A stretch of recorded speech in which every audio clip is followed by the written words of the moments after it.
O mundo mudou drasticamente nas últimas 2 décadas. Hoje, enfrentamos uma variedade ainda maior de desafios físicos, emocionais e mentais. Além disso, as ameaças espirituais também se tornaram mais intensas. O pecado se espalha com mais liberdade, e o caos parece fazer parte do cotidiano. Basta ligar a televisão, acompanhar o noticiário ou observar a indústria do entretenimento para perceber como o ódio, a idolatria e o orgulho se enraizaram na sociedade. Se não estivermos atentos, podemos facilmente ser influenciados, seduzidos e arrastados pelas forças do mal ao nosso redor. No entanto, os cristãos são chamados a manter seu amor e fé inabaláveis, mesmo em tempos de crescente maldade e pecado. Em Lucas 21, Jesus responde a questionamentos importantes feitos por seus discípulos. Eles desejavam saber quando ocorreria a destruição do templo em Jerusalém e quais sinais indicariam a sua segunda vinda. Ambas eram questões legítimas para aqueles que o seguiam. A primeira se concretizou rapidamente, quando, no ano 70 d.C., o exército romano invadiu e devastou Jerusalém. A segunda, o retorno glorioso de Jesus, ainda está por acontecer, conforme os desígnios divinos. Em resposta a essas questões, Jesus declara em Lucas 18:8: "Quando o Filho do Homem vier, encontrará fé na terra." Essa reflexão nos leva a pensar sobre o aumento da iniquidade ao longo do tempo.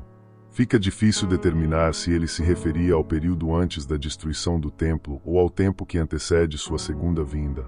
Possivelmente, ele falava de ambos. De qualquer forma, chegará um tempo em que a corrupção e o pecado se multiplicarão. O dever do cristão é permanecer firme e não permitir que essa realidade apague o amor em seu coração. Atualmente, vemos a iniquidade crescer em diversas áreas da sociedade.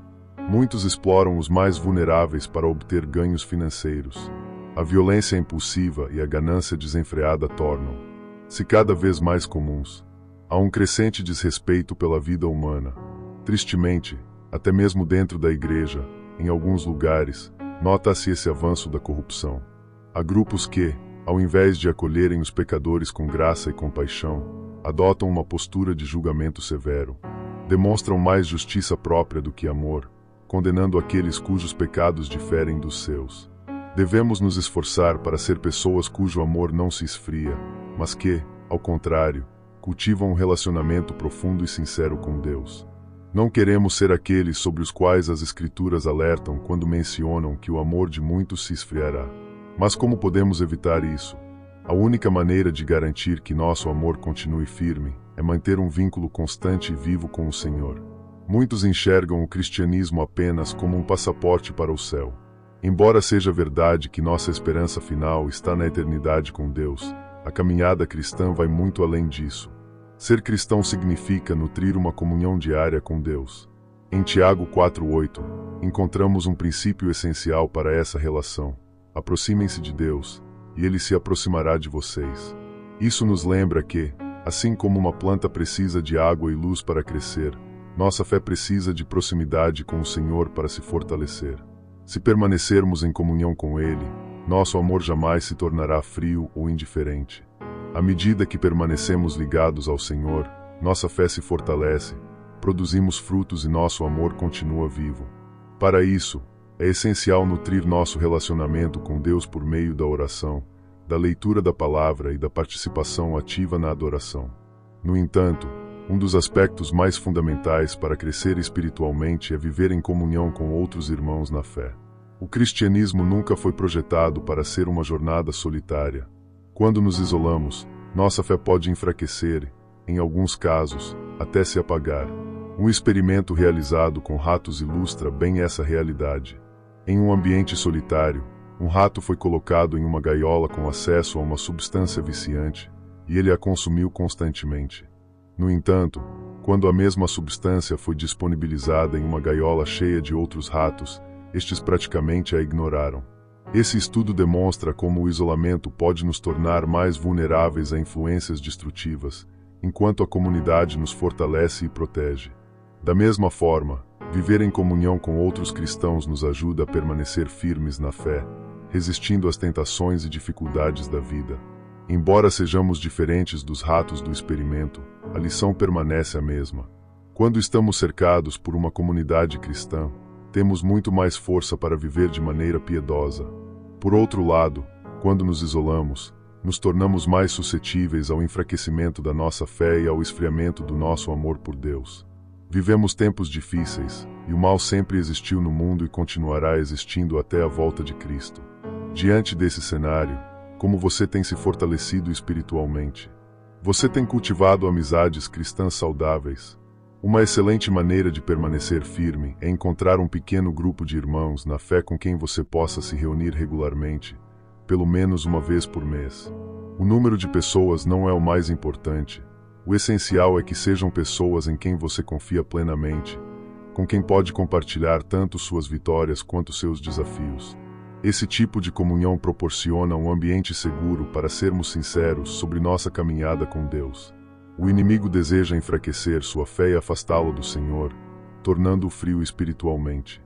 No entanto, investir em comunhão com outros cristãos, manter-se em oração, estudar a palavra e participar dos cultos são práticas que ajudarão você a permanecer firme e resistir às influências negativas destes tempos difíceis. Então, preste atenção. Mesmo que o amor de muitos tenha se esfriado e que os valores cristãos não sejam mais apreciados pela sociedade, lembre-se de que maior é aquele que está em nós do que aquele que está no mundo. Jesus Cristo é a luz verdadeira, pura e santa, capaz de dissipar qualquer escuridão. A palavra nos ensina que, antes de conhecermos a Cristo, estávamos em trevas, mas Deus, em sua infinita misericórdia, nos chamou para a sua maravilhosa luz. Em 1 Pedro 2,9, lemos: Vós, porém, sois geração eleita, sacerdócio real, nação santa, povo exclusivo de Deus, para anunciar as grandezas daquele que vos chamou das trevas para a sua maravilhosa luz. Isso significa que fomos transformados e agora temos a responsabilidade de refletir essa luz ao mundo. Além disso, Filipenses 2,5 nos encoraja: para que vos torneis irrepreensíveis e sinceros, filhos de Deus inculpáveis no meio de uma geração corrompida e perversa, na qual resplandeceis como luzeiros no mundo. Ou seja, independentemente das circunstâncias ao nosso redor, somos chamados a viver de maneira que glorifique a Deus, iluminando com nossas ações e testemunho aqueles que ainda estão na escuridão. Então, como podemos manifestar a luz de Deus em nossa vida diária? Romanos 12,6 nos ensina: temos diferentes dons, de acordo com a graça que nos foi dada. Se alguém tem o dom de profetizar, use-o na medida da fé. O Senhor concedeu a cada um de nós habilidades e talentos específicos para edificar sua igreja e servir ao próximo. Alguns têm o dom de incentivar, outros de ensinar, outros de adorar. O mais incrível no corpo de Cristo é que, embora desempenhemos funções distintas, todas são igualmente valiosas para o reino de Deus. Independentemente do dom que você recebeu, utilize-o para que a luz divina resplandeça por meio de sua vida. Portanto, brilhe com intensidade, refletindo a luz de Cristo mesmo em tempos de grande escuridão. O mundo pode estar cada vez mais distante da verdade, mas lembre-se, Jesus já venceu. Não tenha medo, pois Deus está ao seu lado. Deixe nos comentários uma frase que represente como você tem buscado refletir a luz de Cristo em meio às dificuldades. Vamos compartilhar e fortalecer uns aos outros na fé.